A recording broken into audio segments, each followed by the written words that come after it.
Jangan jarah rumah Tuhan. Aset gereja Advent bukan milik siapa saja. Di akhir zaman, bukan hanya kebenaran yang diuji, tapi juga kesetiaan dalam mengelola warisan rohani. Saat terang besar telah diberikan, adakah kita akan bermain-main dengan milik Tuhan? Video ini adalah bentuk keprihatinan dan tanggung jawab rohani atas potensi pelanggaran terhadap struktur organisasi Gereja Masehi Advent Hari ke-7, khususnya dalam pengelolaan aset gereja yang dialihkan ke yayasan.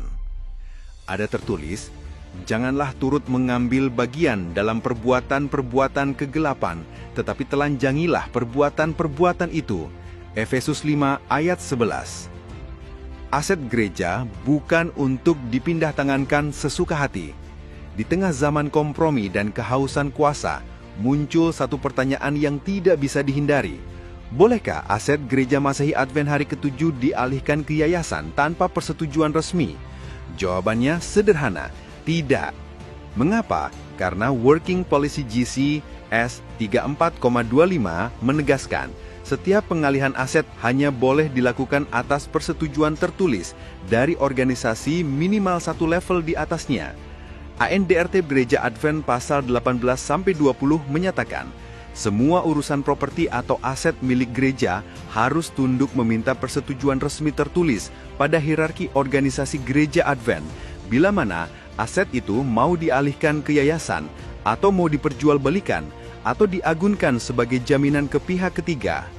Dan yang tak kalah penting, Undang-Undang Yayasan Nomor 28 Tahun 2004 Pasal 5 dan 7 menyatakan aset yang sudah masuk ke yayasan langsung menjadi milik yayasan secara penuh, sekalipun aset itu adalah milik gereja sebelumnya. Artinya, jika suatu yayasan tidak mencantumkan secara eksplisit otoritas Gereja Advent dalam akta dan ANDRT-nya, maka gereja telah kehilangan kendali legal maupun rohani atas aset itu. Apa menurut pandangan hukum negara? Sebagian mungkin berdalih, supaya legal harus pakai yayasan.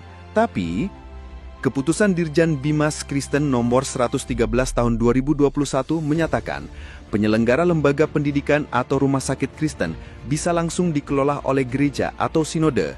Yayasan bukan syarat mutlak.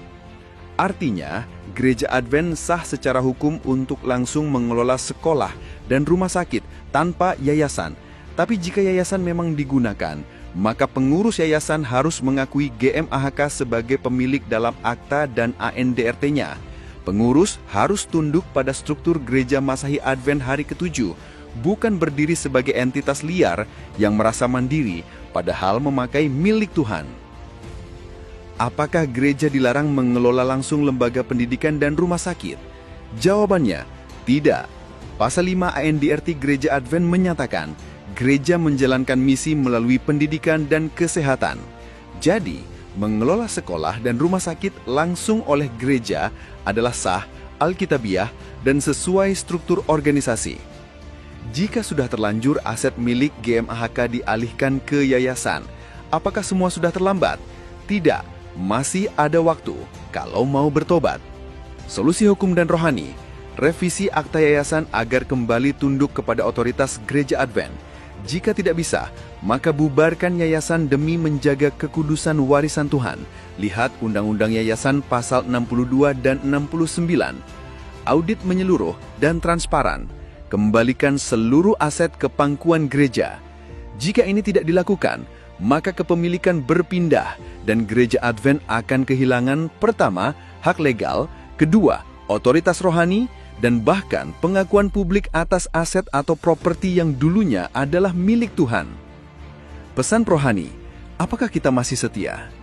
Keperluan dunia yang terbesar adalah manusia yang tidak dapat diperjualbelikan, manusia yang jujur dalam hati dan teguh pada kebenaran walaupun langit runtuh. Testimonies for the Church, Jilid 5, halaman 136, Roma 14 ayat 23, segala sesuatu yang tidak berdasarkan iman adalah dosa. 1 Timotius 5 ayat 20, tegurlah orang yang berbuat dosa di hadapan jemaat, agar yang lain pun takut. Ayat ini bukan soal administrasi, tapi soal kesetiaan terhadap Tuhan. Nah, saat ada yang mau menyentuh milik Tuhan sembarangan, itu bukan inovasi, itu pelanggaran. Penutup, dukung pemulihan rumah Tuhan. Sebagai anggota GMAHK, ingatlah akan seruan nyaring ini. Pertama, kembalikan seluruh aset dan pengelolaan kepada Gereja Advent. Kedua, audit dan revisi akta-akta yayasan yang menyimpang.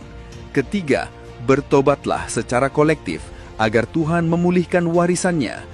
Jangan biarkan rumah Tuhan menjadi ladang bisnis pribadi. Jangan jual murah martabat gereja untuk legitimasi palsu.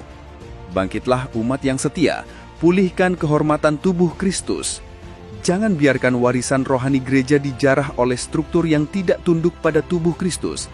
Mari berdiri bagi kebenaran, pulihkan otoritas gereja, dan jaga kekudusan rumah Tuhan. Kiranya Tuhan memberkati kita semua.